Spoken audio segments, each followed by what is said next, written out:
What's going on, y'all? It's your relationship coach, Clarence Brown.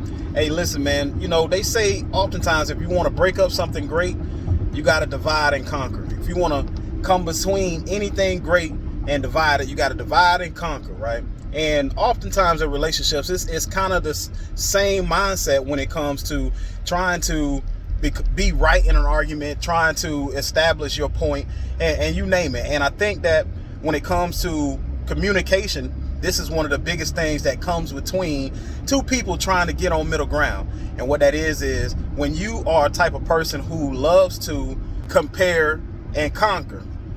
Compare and conquer. What I mean by that is anytime where there is a disagreement, anytime a point is made where it's hey, it's an area that you need to kind of, step up in, instead of accepting what's being told to you, instead of accepting the things that you hear, you compare and conquer. And what happens is that most of the times a person feels attacked. They feel like, hey, you're coming at them or you're singling them out, you're calling them out, even if the things that you're mentioning are true. Even if the things that you are saying are in a respectful way or it's in a respectful tone or manner, that person still seems to find offense with whatever it is that you're saying regardless. And in order to get out of that feeling, they get in their feelings.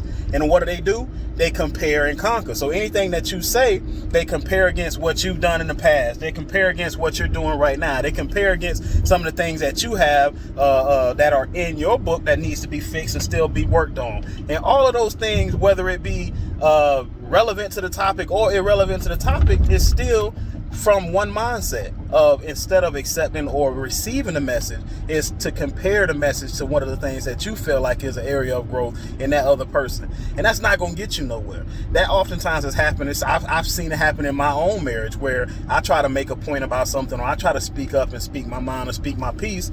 And like I said, whether it's respectful, it's in a calm manner, it's in a slow manner, whatever, it don't matter.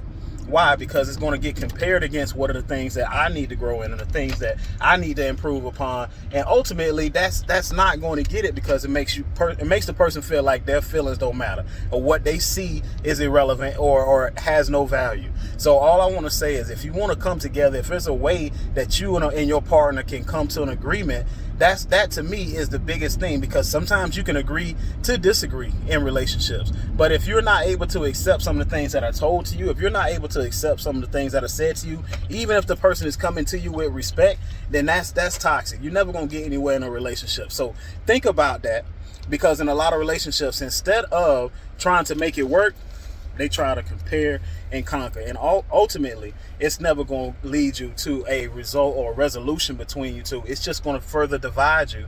And that's not where we want to be in a relationship today. So it's relationship coach Clarence Brown. I just want to leave that with y'all. And keep doing your thing, liking, commenting, and sharing. And I'll see y'all again. All right? Peace.